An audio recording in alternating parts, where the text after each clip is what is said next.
Hello. Hate is a weak emotion, a sign of failure. ये इतना हमको अंदर से कमज़ोर कर देती है, हेट, नफ़रत, जो हम कभी उठ ही नहीं पाते। हमेशा के लिए एक हारे हुए आदमी बन जाते हैं, या जीवन से हार जाते हैं, रिश्तों से हार जाते हैं, परिवार से टूट जाते हैं। और ये क्यों होता है?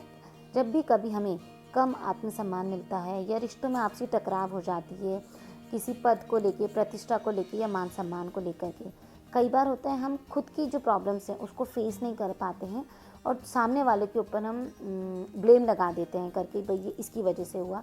या कई बार होता है हमको सामाजिक रूप से स्वीकार नहीं किया जाता है, या कई लोग हमें पब्लिक प्लेसेस पे या सबके बीच में इंसल्ट कर देते हैं, इग्नोर कर देते हैं। तो हमारे मन में उनके प्रति हेट की भावना आ जाती है, और हम उसमें घिर जाते हैं। और ये हेट ऐसी चीज़ है जो हमारी सामाजिक, मानसिक और शारीरिक सभी तरह से हमारे को कमज़ोर कर देती है। हम एक तरीके से बीमार, एक ग्रसित हो जाते हैं। और इतना अंदर से, मतलब सच कहें तो एक रिसर्च के अनुसार सारी बीमारियों की जो जड़ है वो ये नेगेटिव इमोशन है, जिसमें हेट बहुत ज़्यादा रोल प्ले करता है। One of the best book, you can heal your life by the Louise हीरे।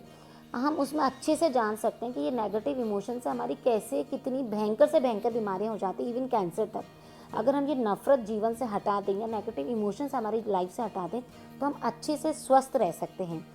एक रिसर्च में तो यहाँ तक कहा गया है कि अगर एक ही व्यक्ति से 2 जने नफ़रत करते हैं, तो उनसे ज़्यादा अच्छा मधुर संबंध इस सृष्टि में किसी का नहीं बनता है, जब 2 नफ़रत करने वाले एक साथ हो जाते हैं। तो ये इतना हेवी रोल प्ले करता है हमारी लाइफ में, या इतना जोड़ देता है लोगों को आपस में, नफ़रत करने वालों को। तो अंदर से हम खोखले होते चले जाते हैं, अंदर से टूटते जाते हैं, और पूरे मन में हमारे ये जो दिमाग में इमोशंस क्रिएट होते हैं उसको पूरा ख़त्म कर देता है, जो कि हमारे लिए हेल्दी इमोशंस होते हैं, जो हमारे हार्मोन्स जनरेट होने चाहिए, वो सभी को एक हेट या नेगेटिव इमोशन इस तरीके से दबा देता है कि हम कभी भी आगे मूव ऑन नहीं कर पाते हैं। हमारे सोचने समझने की शक्ति के हार्मोन्स हो या कुछ भी चीज़ हो, हमारे को पूरी तरीके से तोड़ देता है। इसके लिए बहुत ज़रूरी है हम उसको दूर निकलें, उससे बाहर निकलें। इसके लिए मैं 3 टिप्स आज फिर दूंगी। First is the love. कि हम सभी जानते हैं अंधेरे से अंधेरा नहीं भागता है। अंधेरे को ख़त्म करने के लिए हमें रोशनी जलानी पड़ती है, चाहे मोमबत्ती जलाएं, चाहे दिया जलाएं, या लाइट ऑन करें। ठीक वैसे ही अगर नफ़रत को ख़त्म करनी है, उसे हटाना है, तो ज़रूरी है प्यार का दीपक जलाना। सामने वाले को प्यार की नज़र से देखें, प्यार करें, तो अपना आप वो नफ़रत ख़त्म हो जाती है। Second is forgiveness. जब हम लोगों को माफ़ करना सीखते हैं, तो हमारी मानसिक स्थिति सुधरती है, हम भावनात्मक और शारीरिक रूप से स्ट्रांग हो जाते हैं, हम ज़्यादा हेल्दी फील करते हैं। और एक सेंट फूड्स के अंदर एक फॉरगिवनेस की वर्कशॉप हुई, जो 6 हफ्ते तक की चली थी, जिसमें ऑलमोस्ट 260 लोगों ने पार्टिसिपेट किया था। जिसमें से ये पूरा कोर्स ख़त्म होने के बाद 70% लोगों के अंदर ये जो हार्ट फीलिंग या नेगेटिव इमोशंस हैं वो बहुत ख़त्म हो गए थे। 13% लोगों में कम गुस्सा करना लग गए थे वो।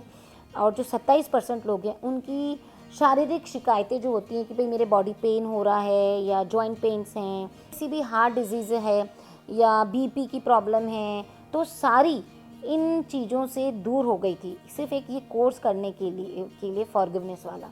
तो forgiveness is the best medicine to delete all negative emotion. And third is gratitude. जितना हम ग्रैटिट्यूड में रहेंगे, जितना लोगों के प्रति कृतज्ञ रहेंगे, उतना अच्छा हम ये फीलिंग से, ये इमोशन से बाहर आ सकते हैं। क्योंकि खुशी और ग्रैटिट्यूड, इनके बीच में एक बहुत ही गहरा रिश्ता है। कई बार हमें आश्चर्य भी होता है कि भाई ये क्या स्थिति है, लेकिन हकीकत के अंदर जितना हम ग्रैटिट्यूड करते हैं उतनी ही ज़्यादा हमें खुशी का महसूस होता है। खुशी करेंगे तो ग्रैटिट्यूड नहीं आता है, लेकिन जितना आप ग्रैटिट्यूड करते हैं उससे आपको ज़्यादा ही जीवन में खुशी आती है।